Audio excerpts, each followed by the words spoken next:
If you're experiencing login failures with the EASC25, follow these steps to troubleshoot and resolve the issue. This guide will help you identify common problems and find solutions. Step 1. Check server status. Visit the official EA website or social media channels to check if the game servers are down or undergoing maintenance. If the servers are offline, you will need to wait until they are back up. Step 2. Verify your internet connection.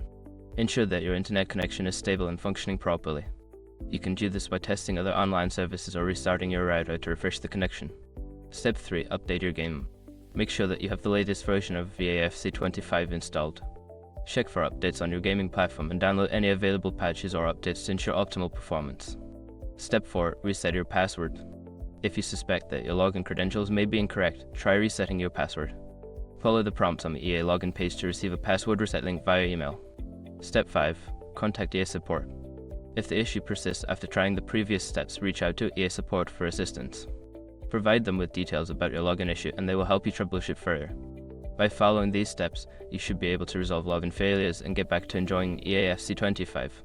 If problems continue, don't hesitate to seek further help from the community or support channels.